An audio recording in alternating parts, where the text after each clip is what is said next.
19 number অঙ্কটা আমরা বোর্ডে লিখেছি। এটা থেকে 19 নাম্বার অঙ্কটা বলছে cos a plus sin a সমান √2 cos a হলে প্রমাণ করতে বলছে cos a minus sin a সমান √2 sin a। তো এই অংশের থেকে এই অংশ প্রমাণ করতে বলছে। তাহলে দেওয়া আছে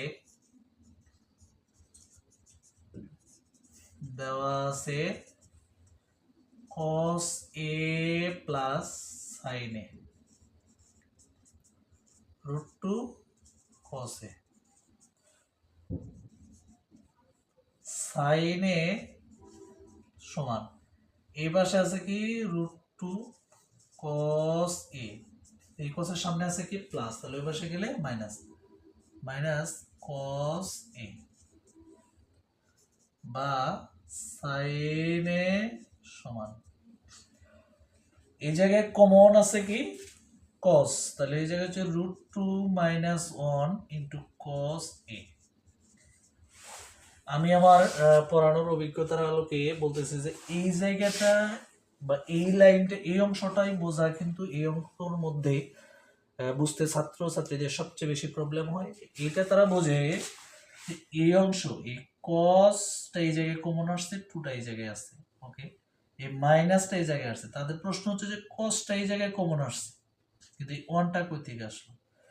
এর মানে হচ্ছে যে কোনো সংখ্যার সামনে, যেমন আমি যখন এক্স লিখি 2x লিখলাম 3x লিখলাম, এর মানে এই x এর সামনে একটা 1 থাকে, যে 1টা থাকলে আমাদের লেখা দরকার। যেমন এই x এর পাওয়ার আছে কত 1, লেখার দরকার পড়ে না, কিন্তু 2 হলে লেখার দরকার পড়ে। সামনের সহগ যেটাকে বলে সহগটার ক্ষেত্রে সেম, এর সামনে মনে মনে কত আছে 1, এই 1 cos এর মধ্যে থেকে cos এটা কমন আসছে, 1টা এই জায়গায়, এটা উজ্জ থাকে। তারপরের লাইন হবে বা √2 প্লাস 1 sin a সমান √2 প্লাস 1 √2 মাইনাস 1 cos a। আমরা এই লাইনটা লেখার পরে দেখলাম কি এই লাইনটা এই পাশে এইটুকু অতিরিক্ত আসছে আর এই পাশে এইটুকু অতিরিক্ত আসছে। এটা আমরা পেলাম কোত্থেকে, আমাদের এই জায়গায় আছে √2 মাইনাস 1, আমরা এই জন্য গুণন উভয় পক্ষকে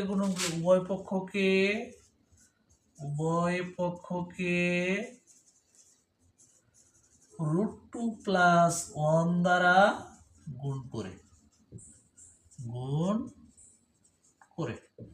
আমার সাইড নোট, আমরা উভয় পক্ষকে কত দ্বারা গুণ করবো, এই জায়গায় যা আসবে সেম সংখ্যা বিপরীতটা দ্বারা গুণ করতে হবে। এই জায়গায় √2 মাইনাস 1 আমরা এই জন্য গুণন করছি কি √2 প্লাস 1।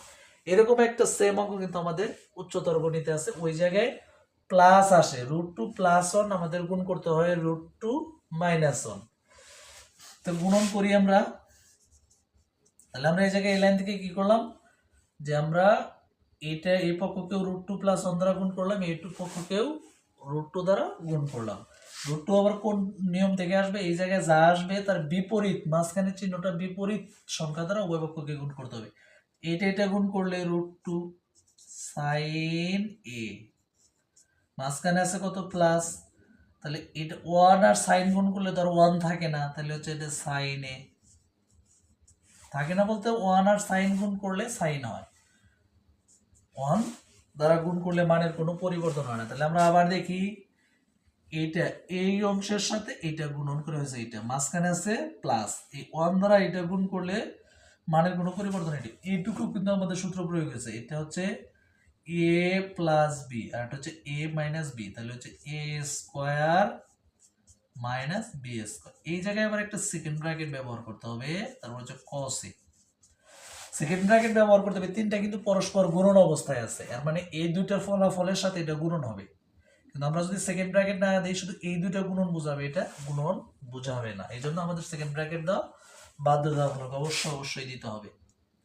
বা √2 sin a plus sin a সমান রুট আর স্কয়ার কাটা গেলে এই রুট আর স্কয়ার কিভাবে কাটা যায় আমরা অনেক আলোচনা করছি, তাহলে হচ্ছে 2 মাইনাস 1, এটা হচ্ছে cos a বা √2 sin a plus sin a সমান এই জায়গায় 2 থেকে 1 দিলে কত 1 ইনটু cos a।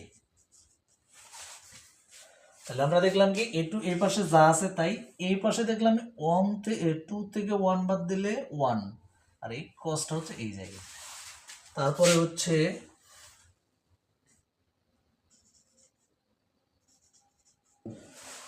আমরা এই জায়গায় দেখি আমাদের প্রমাণ করতে হবে কি cos রুট অংশ থাকবে এক পাশে আর বাকি দুটো থাকবে এক পাশে। তাহলে এবার আমরা এটা লিখি √2, এটা কত sin a, sin a, এটা সমান সমান হচ্ছে কি 1 আর cos গুণ করলে cos, অর্থাৎ মানের কোনো পরিবর্তন হয় না। আর এই পাশে sin এর সামনে ছিল প্লাস, ওই পাশে যা হবে মাইনাস sin a। আমাদের কিন্তু মিলে গেছে, শুধু এইটা এই পাশে আর এটা এই পাশে নিলে হবে, বা cos a minus sin a সমান √2 sin a। এটার সাথে এটা আমাদের মিলে গেছে, প্রুফড।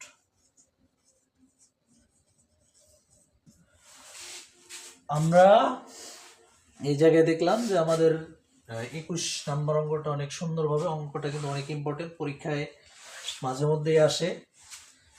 তো আমরা পরের অঙ্কটা দেখব।